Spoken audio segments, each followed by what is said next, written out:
Hello, my name is Jen, and welcome to another reading vlog, specifically binging Bridgerton reading vlog number 4, where we're going to be reading Romancing Mr. Bridgerton.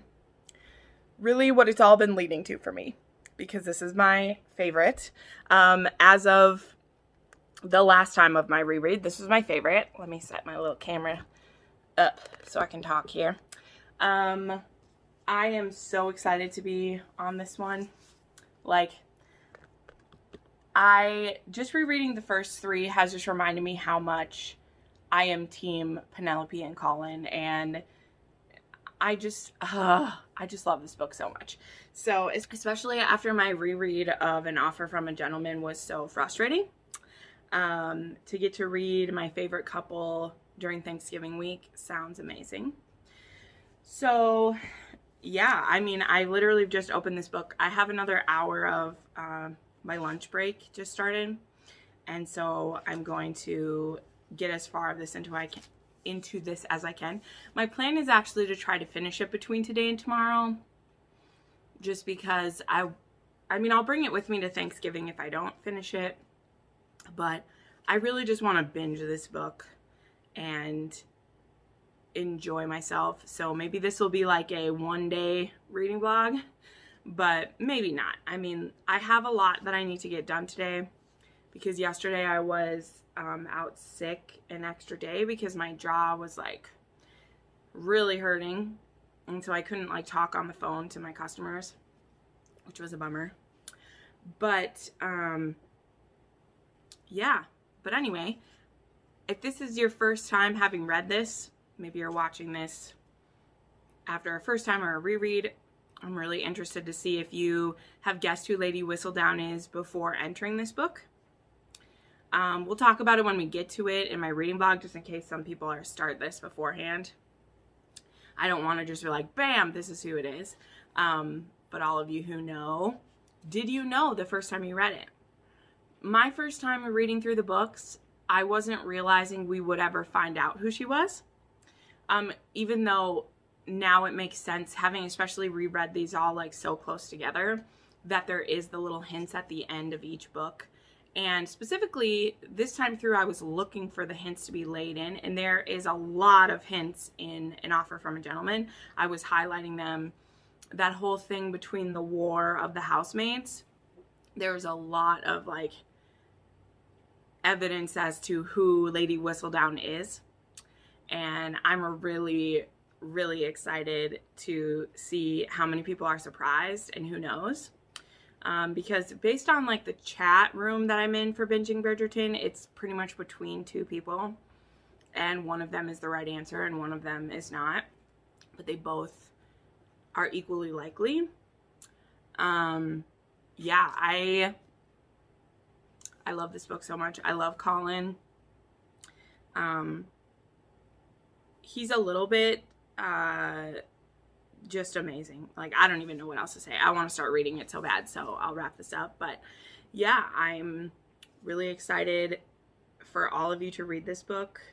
I love these 2 so much. They mean so much to me. This is a beautiful story. And also it's like the biggest time jump. Like, we have a big time jump into this one.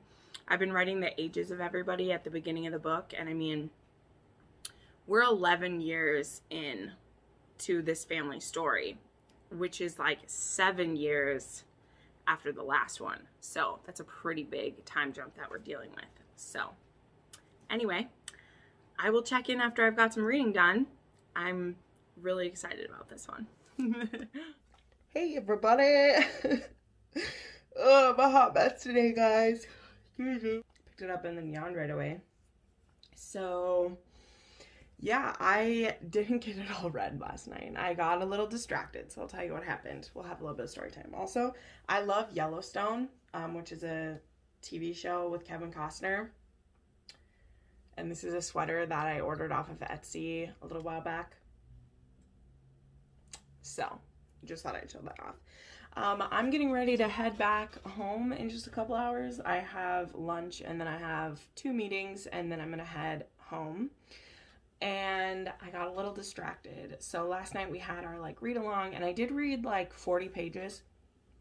So I just got up to like chapter 4 or 5, I think, where Colin just like ran into Penelope, and I just love Penelope because she's kind of like resigned to being a spinster and a wallflower, but she's also just, she's such a kind person. Like, she's past the insecurity part of it. You know, she obviously still has some insecurities, but she's able to be self-deprecating in a way that doesn't put herself down. It's just really realistic. And Colin is back in town, so there's a big flurry of this. Lady Danbury has put out her challenge that she will pay £1,000 to whoever can discover who Lady Whistledown is.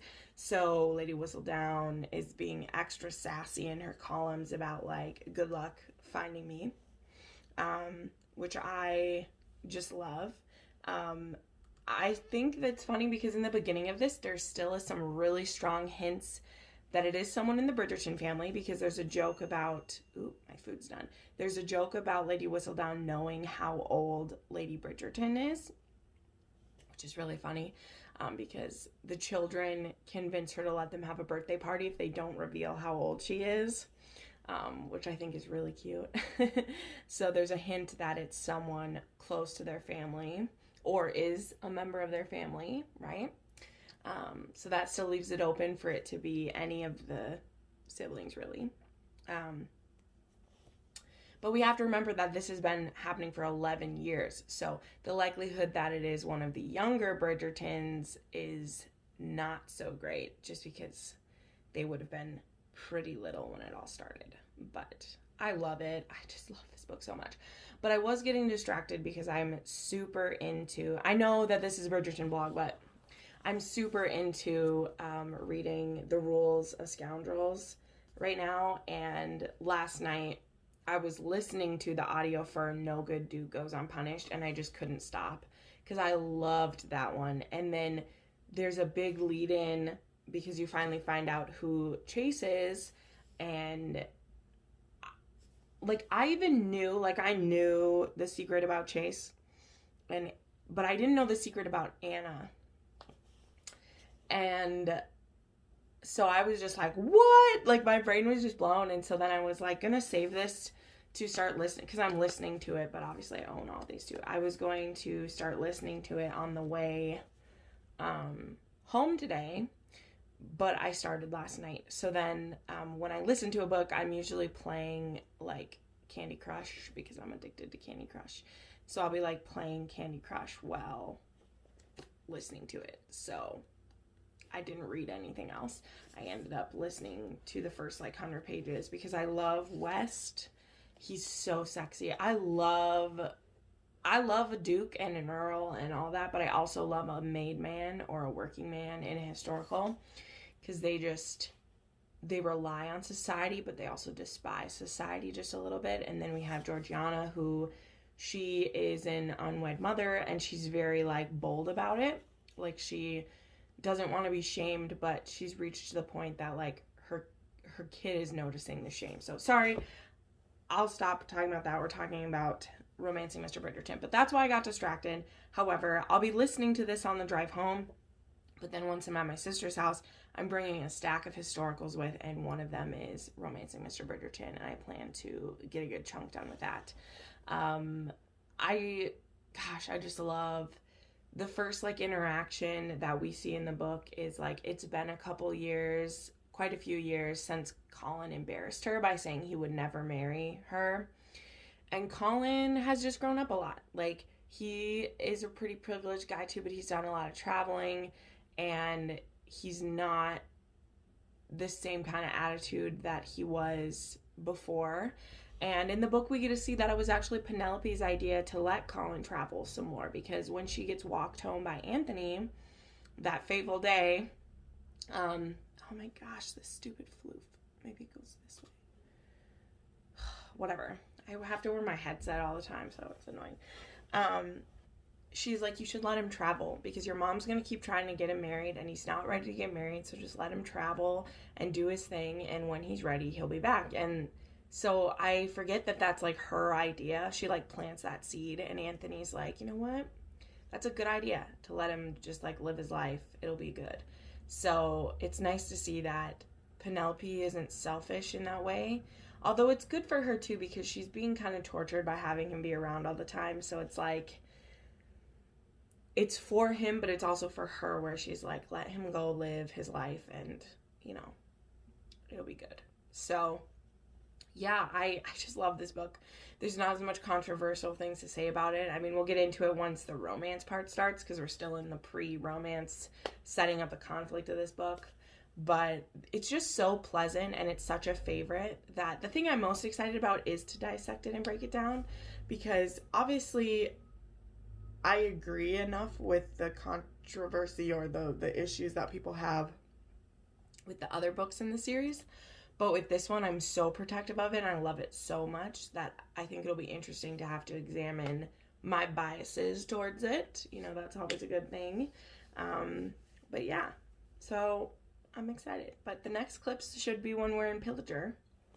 That is the small town that I'm from in Minnesota. I got everything packed. You can't see, but like I got everything packed.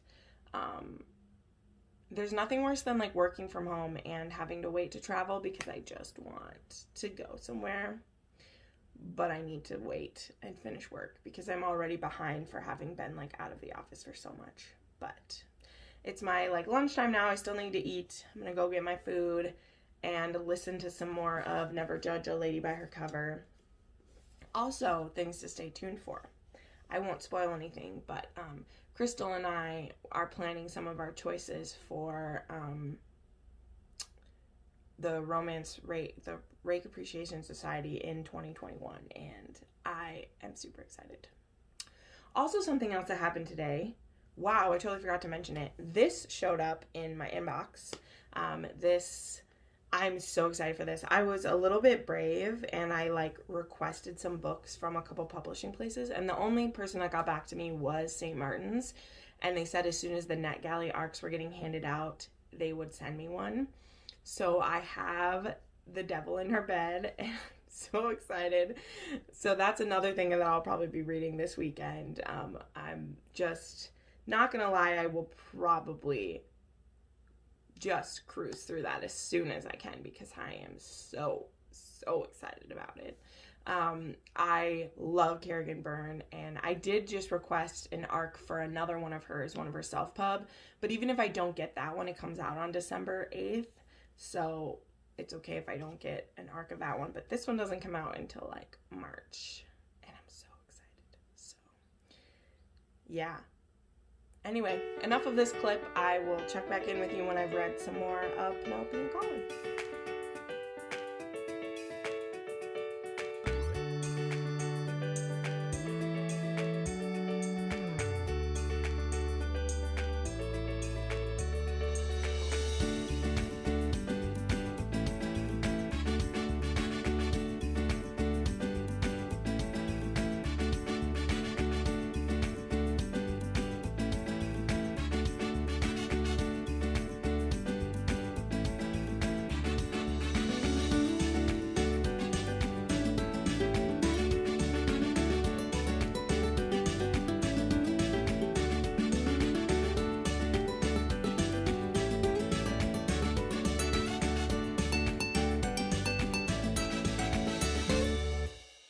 Hey, so this is a fun place to do the check-in. It's been a long time since I've done a check-in at my sister's place. I'm sitting on the deck right now.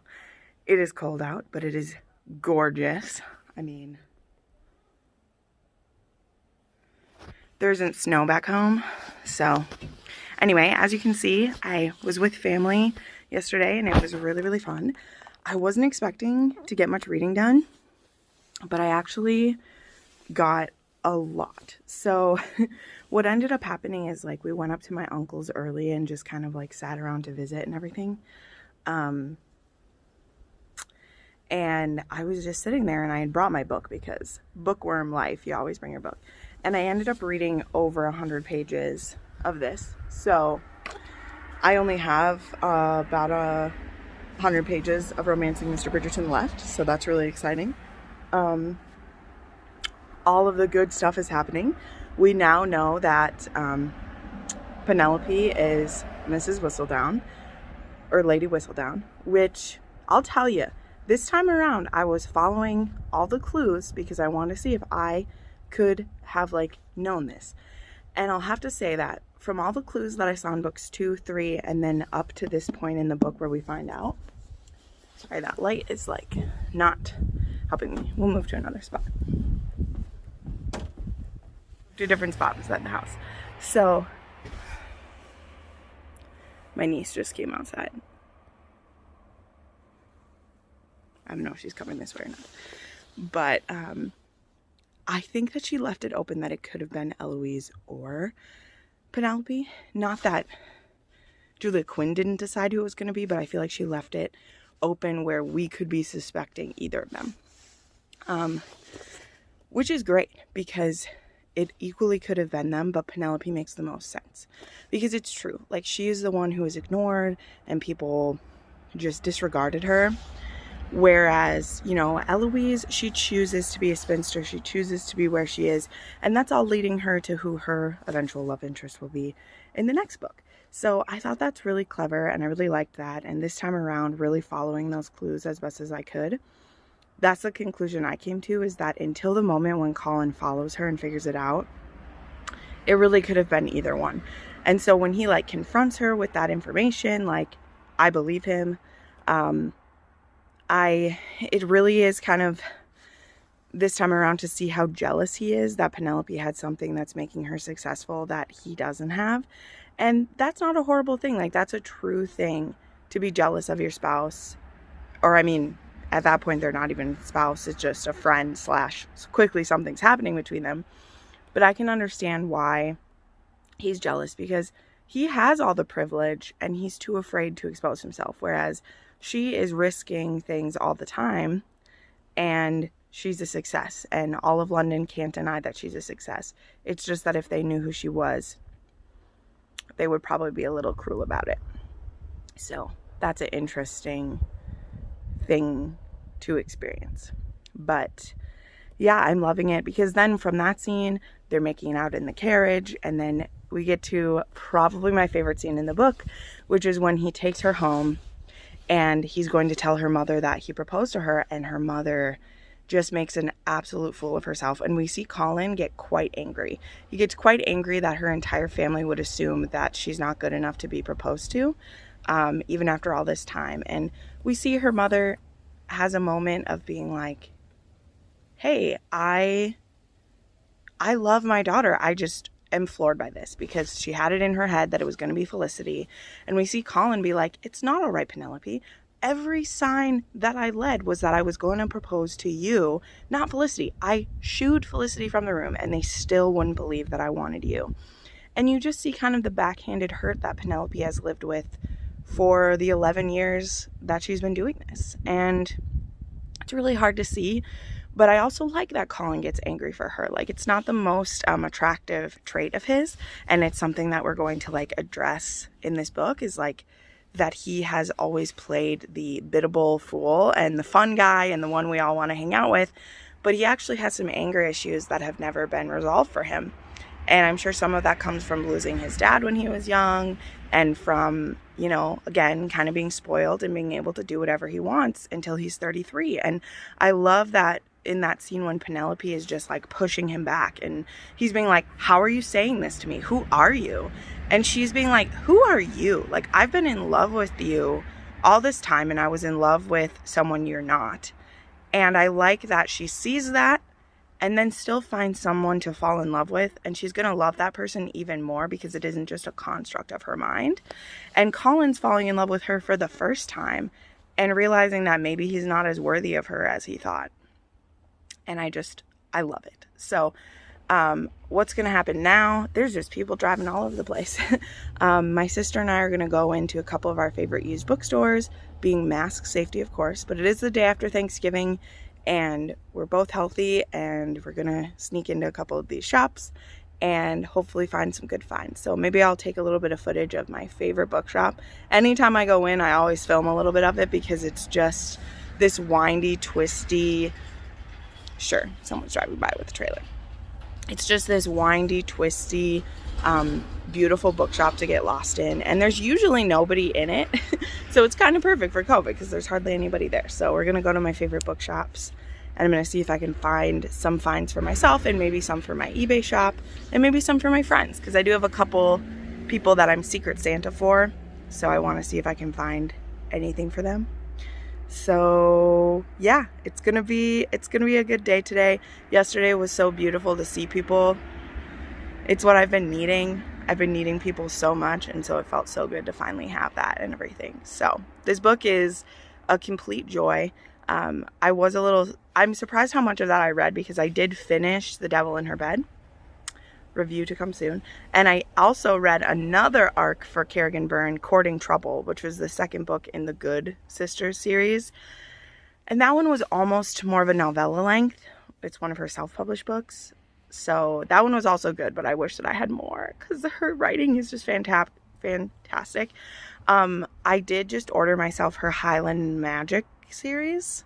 So I'm going to give that a try because I just have to read all the Kerrigan Byrne. I have to do it. I have to. So I'll check back in with you probably for the wrap up, but maybe for another clip. I don't know. I'm still here for the rest of today and part of tomorrow. I'm going home tomorrow night to hopefully be there for the Offer from a Gentleman live show. We'll see. I've seen some mixed reports about how they feel about it. Obviously, if you saw my other vlog, you know I did not like it. Specifically, I did not like Benedict. I don't have a problem with the book so much as I have a problem with Benedict. But anyway, we'll see you in the next. All right, time to wrap this up. So I finished Romancing Mr. Bridgerton last night. Again, I finished it in exactly a week. I've been trying to get these done faster, but it's not happening. I also forgot that these were going to overlap with the readathon, but that's okay. I'll find time for book 5. It's a bit of a shorter one anyway, but all right. What to say about this?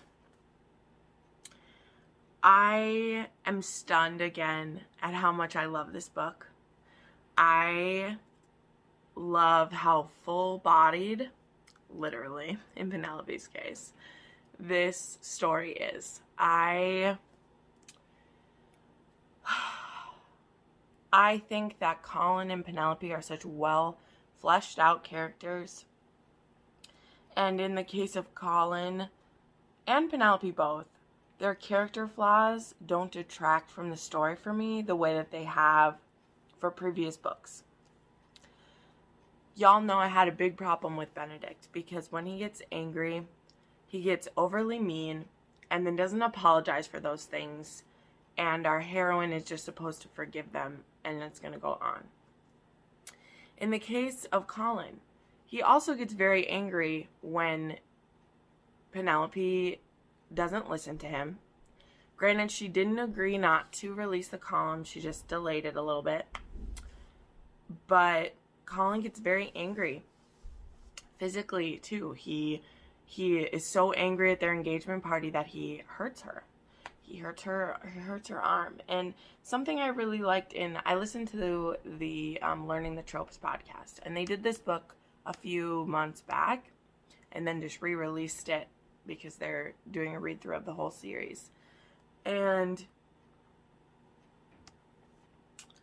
one thing that they said about Colin is how sometimes your significant other does go through a moment like that, and you don't want them to be publicly, draw attention to them when you're fighting or when something's going wrong. And so he appreciated, as someone who does have anger issues, Clayton said he really appreciated that though he was hurting her arm, she understood that she didn't want him to explode in front of everybody, and it was fair that he be angry about it.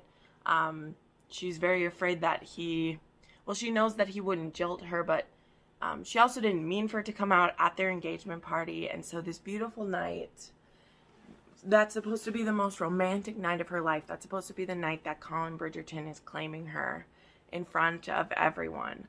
It's ruined by this column coming out. And it is kind of her own making because she handed the column over and her editor could put it out, her publisher could put it out whenever he wanted to. But her publisher's kind of trying to urge her into putting more of them out. But I just appreciated that about him. I appreciated that Colin realizes that he's jealous, and it leads to a very honest conversation between the two of them. So I feel like Colin and Penelope have some of the best communication of all of the books so far, because it takes him a while to say that he's jealous, but he admits that he's jealous, and she admits that she's disappointed that he's not fighting for his dreams, because he has every advantage that was a disadvantage to her. But that's why he's jealous, because he was too scared to do anything about it. Whereas Penelope, who had no one knew, she was taking this risk all on her own. She was brave enough to publish her work. And she has a body of work going back 11 years because she was brave enough to do it. And again, this was also brought up in that podcast. I love that we get to see someone be jealous of their spouse. Like, it is, like, they are married in this book, and he admits, like, I'm jealous of you, and that jealousy came out as anger, because that happens in real life. And the fact that he admits it and then is like, hey, would you help me get my dreams out there? Because actually, I'm really proud of you. I'm just really jealous. And that came out as anger instead of being supportive of you. And yeah, that's a petty thing, but that's real. That is a real thing that we go through. It's a real struggle that we have as people, that we don't act smart when we're jealous. And you can be jealous of someone you love. And I love that that is shown in this book. I love that we see those ugly sides of him. And this whole book is, you know, that's why I love Colin even more. I love him in all the books leading up to this, where we get to see him be carefree and jokey and all these things. But that is partially a facade. Like, he is an easygoing guy, but now he's 33. In the books we've seen him previously, the oldest we've seen him at is like 24. And then we don't see him for like 7, 8, 9 years. He's lived a lot of life since then. He's not the same guy. And, you know, the way that London society sees him is stuck in that picture that Lady Whistledown has put forward, which turns out to be the love of his life is Lady Whistledown. And so he even admits, he's like, I complained to you about being inadequate and all these things when you were going through, you know, having to hide your secrets and not be able to talk about your accomplishments. And I just bragged, like I was saying that to you. And I love that he acknowledges her. I love that he respects her. And even when he's angry and gets a little bit nasty, because when they go up to his bedroom, he's seething with anger. He realizes he loves her, and that's why he's angry. He's scared. He doesn't want to see people be mean to her, because he finally realized that he loves her, and he doesn't want to see people be cruel to her, because I love how he says, he's like, I'm about to take a vow that I will love, honor, and protect you. And how do I protect you from society as a whole if they turn on you? Like, how will I fulfill my vows to you if this happens? And so I love that he shows his vulnerability and that little bit of alpha, just that little bit of alpha that Colin has, where he's like, how will I protect you from that if this comes to light? And I love it. I love it. What I also love is he's hard on her. He's hard on her, but he's hard on her in a good way. I love that when everything works out, Cressida figures it out because Penelope overshows her hand. In Cressida, I believe it that she figures it out, because this woman who has been humiliated, who has had her shining moment taken away from her, she was going to do whatever she can to figure it out. And it's something, think about, like, for 11 years, people have been wondering who it is, trying to see, like, where Lady Whistledown would have been when certain events happened. So it's very believable to me that she would figure it out, because she's the one who has the most to lose and it feels humiliated by this. And Colin's exactly right. Penelope's like, oh, this woman's too stupid to do this. And he's like, you shouldn't underestimate her. You humiliated her. She's very motivated. And that's what happened. She's very motivated to find out who did this. And then she does. And like it's believable she's going to blackmail Penelope for some money because now she's marrying a Bridgerton. Also, Penelope has all the money that she made from being Lady Whistledown for 11 years worth of money, which she hasn't been able to spend all of it, which that was sad. And Colin doesn't say, I told you so. He instead is like, I'm going to come up with a plan. I'm going to figure this out, and I'm going to honor my vows and figure it out to you. And I love something that he says to her, because she's like, can't we figure it out together? And he says this thing to her. Let me find it.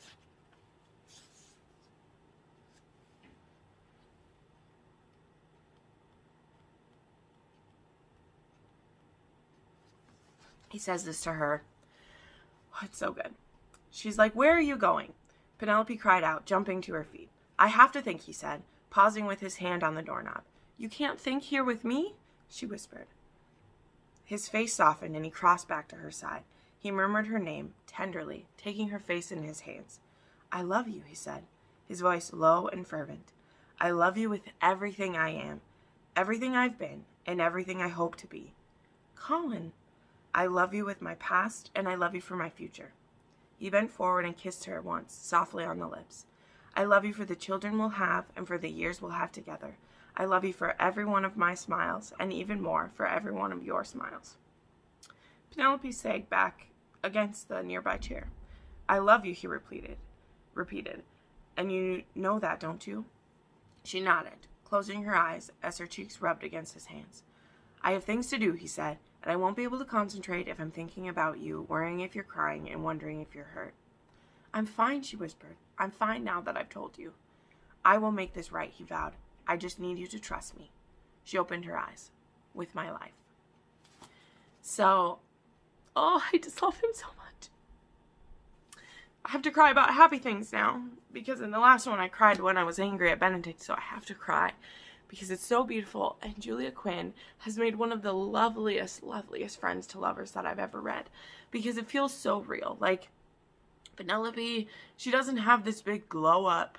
She doesn't have this, like, she's changed how she's dressed over time, but a lot of it is that she's now more comfortable in her skin, and she's comfortable being a wallflower and being against the side, and she knows that there'll be small pleasantries in her life, but she's resigned herself to being her mother's slave. Like, she actually says that. She's like, I'm going to be my mother's slave for the rest of my life.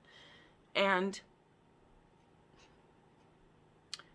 her relationship with Colin is just so beautiful because, and again, I'm borrowing this from the Learning the Tropes podcast, which was brilliant about this, where Colin is falling in love with someone who's been there all along.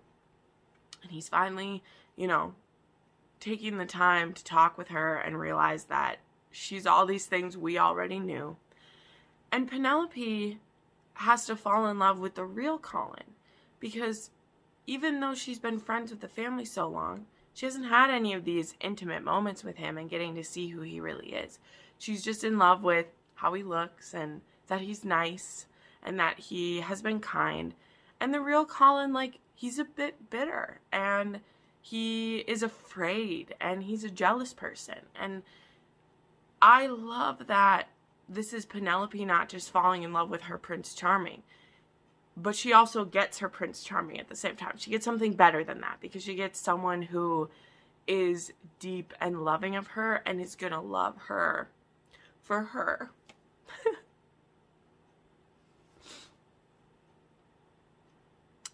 And that's what makes this book my favorite one. It's what we all want. It's what we're all hoping for. It's what our romance, what we dream about, why we read romance. It's someone who will love you for exactly who you are and that you make each other better, because he gives her confidence and love and he stands up for her, which no one's been standing up for her all this time. And he does have a bit of a come to Jesus moment, and that's okay, because it shows, I gotta stop bawling now. It's also my period week, so this was not the best week to read this book. That's why Colin Bridgerton is my favorite, because we see this wonderful, fun guy the whole time, and then we get to know the real person, and he's still a good person, and he deserves that adoration we give him. Whereas, like, some of the other guys, it's their heroine who, like, redeems them. And in this case, they kind of do that for each other. Not that Penelope needed to be redeemed, because I think she's pretty great as she is. Ugh. Just what I need to do in the morning. But I just love it. I love it. It's my favorite. That will never change. This is 5 out of 5 stars. It is fabulous. It's so good. Penelope being Lady Whistledown, I love it. I can't wait to see as everyone finds out. Confirmed for some people, as well as, you know, some people might have had no clue. But I absolutely love it. I'm very excited to continue the series because this is my favorite, so I always feel like I'm building up to it. But it's not like it drops in quality. Like, I feel like it goes up to this, and then we, like, stay at a plateau of some really good stories. We still have some dark stories ahead. They're not all happy and roses.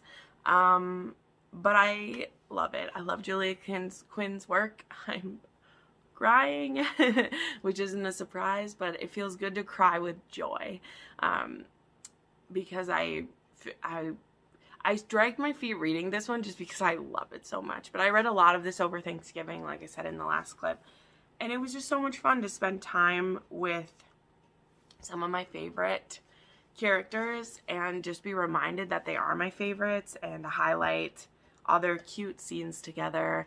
And I love it. I love it. I love it. So what did you think of reading this one? I'm sure the first few of you commenting will be people who've read it before.